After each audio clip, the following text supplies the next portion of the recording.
Hello, it is January 3rd, and I am back again. I've kind of decided that the best way for me to do this channel is to make videos spontaneously as soon as I have the information that I want to give. So you might be getting some daily videos. I don't really know. They're going to be super low key, probably not even going to bother with thumbnails.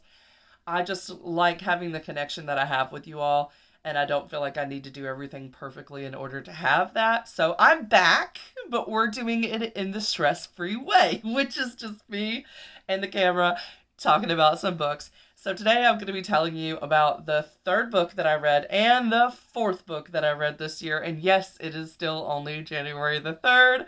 Will I be reading a book a day?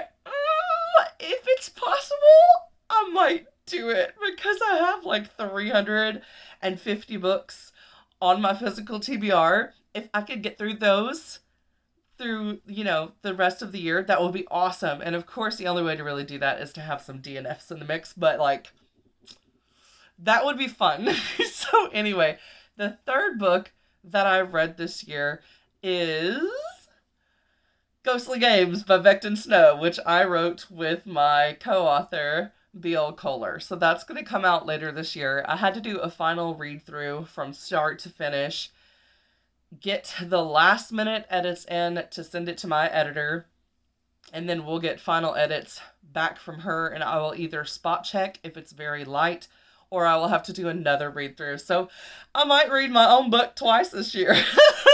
But you know what? I'm counting it because it's a book. Even though I wrote it, it's still a book. I'm counting it.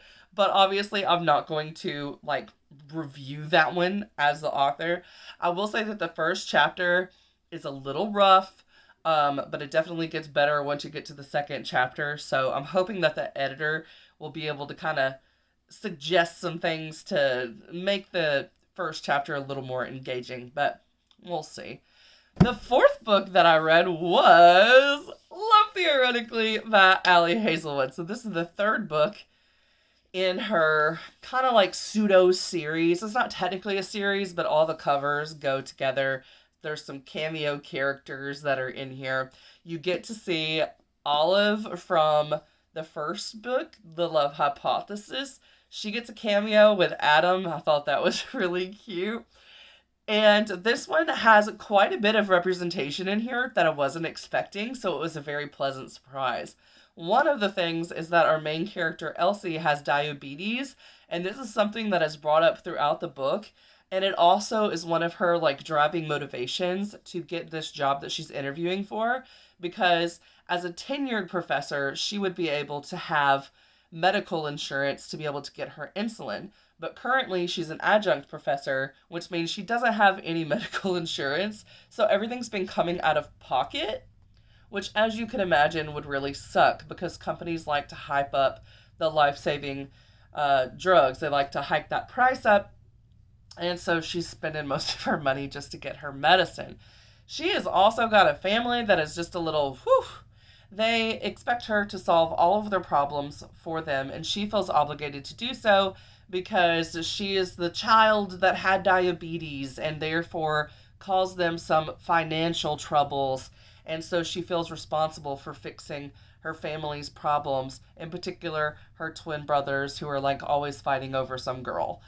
Will we actually get to see a book about the twin brothers fighting over this girl? I don't know. I feel like that could be interesting. But they're not really in STEM as far as I know, so I don't know how that would fit the Ali Hazelwood brand since all of the books have been in STEM. The other thing is that I would definitely say that our main character falls in the A spectrum, on the side that is not aromantic. So into the romance, but hasn't necessarily had sexual attraction. That doesn't mean that she can't get horny. So that's a misconception about asexuals. But yes, I would say she definitely falls on the A spectrum. If I had to guess, I would say probably gray A or what I am, which is the indifferent kind. The way that she explained things in the book very much so matched my ace identity. So I would definitely put her in the ace category. But then you also have Arrow Ace, representation in this book, as well as a lesbian couple. And I think that might have been it as far as representation. But yeah, the diabetes and the ACE rep, I really enjoyed getting to read that and learn things I didn't know of. And it does become part of the plot. So that makes it more interesting when it's not just a throw in and it like has something to do with it. But it also was used as a way to like show how the romantic interest was sexy, because he was like, he obviously did some research or like knew somebody that had diabetes, so he was like asking her specific questions sometimes, and had like safe snacks on hand if her blood sugar got low. So yeah, that made him more sexy. Sometimes things that can be detrimental can also be something to bring people together. So yeah, this one is definitely an enemies to lovers romance yet again. That is what Ali Hazelwood does. These are both physicists. So she is an adjunct professor and she is a theoretical physicist, whereas he is like the head of the physics department. He's a bit of a protege. He wrote an article when he was 17 years old that basically ended the career of the editor of this like journal. He published this article, but it wasn't even like real. It was all made up, and it was basically to ruin this person's life. And you find out the reasons why he wanted to do that later on. So it was like very deliberate that he was trying to destroy this person. But what wound up happening is he kind of destroyed the representation of all theoretical physicists, which makes her hate him. Makes her absolutely hate him. Yeah, he is an experimental physicist. So there's a lot of like warring between the two sides of the sciences throughout this book. This definitely is the most heavy when it comes to the science stuff of the books that I have read with Ali Hazelwood, but not really. I mean, she says that it was the most heavy in her opinion, so she would know best. I did just read Love on the Brain, and it had quite a bit. But yeah, this one definitely revolves around academia because she is trying to get hired as one. It also shows these college students who are constantly trying to get out of doing any hard work whatsoever by offering a bunch of excuses. And so some of the emails that she gets from people asking for extensions are quite funny. So I definitely had lots of laughs. She starts off fake dating this guy's brother, which is where you get the Aro Ace representation, is from this guy's brother. And so he's just needing this girlfriend to get his parents off of his back because he's like, 30 plus years old and is not in a serious relationship. And they're like, hey, where's my grandbabies? So he's like, I'm not interested in any relationships at all. And so she's just kind of, and there's the decoy girlfriend. So when she goes to interview, and I'm not doing like spoilers here, so like you're good to stay. But when she goes to interview, he is there. And he is one of the people that will be deciding whether she gets the job. And not only is he her enemy, and he is against theoretical physicists because he destroyed their field, over a decade ago when he was still a teenager. But he also has already been like co-authoring reports or whatever you call them. I can't even think right now. The things that they publish. Paper, I don't know. Been co-authoring this stuff with this other person who happens to be the other candidate that's interviewing for the job. So obviously he is in for that candidate to get the job over her getting it. And she kind of thinks that she doesn't have a chance at all because he's part of the process. It just feels rigged.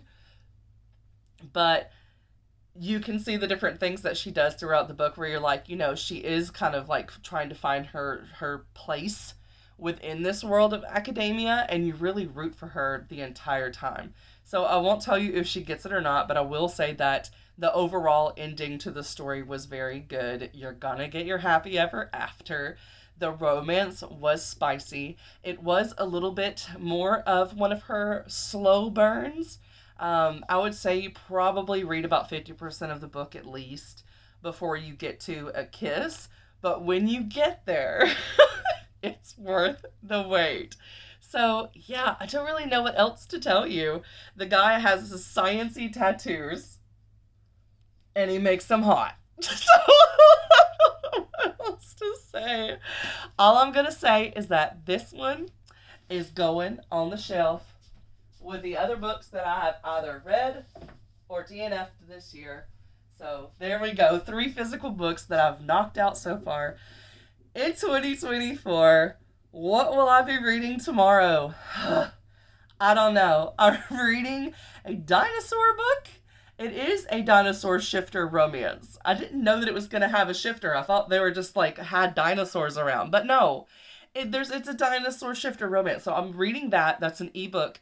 It's fairly short. It's like 150 pages. So probably won't finish that tomorrow since I'm only reading it a couple minutes at a time. But I probably will finish it sometime this week. And I will be listening to an audiobook. I believe the next audiobook that I have downloaded is actually Icebreakers, or Icebreaker, by Hannah Grace. And I'm sure that it is going to be amazing. So definitely subscribe if you want to see a review of this, because I might finish it tomorrow. I might finish it. How am I reading so much? Dang, this thing is 427 pages. Okay, I don't know that I will be finishing this tomorrow. It's possible. I'd have to do what I did tonight and not watch TV while I'm eating my dinner and instead just do diamond dots and read. We'll see. We'll see. I don't know. I might not read this yet. I might wait. I might try to physically read this. I don't know. It's all up in the air, and I'm loving it. I'm loving, like, the freedom to read what I want. It just so happens that I had a hold on it that said, like, several months, and it happened to come in yesterday.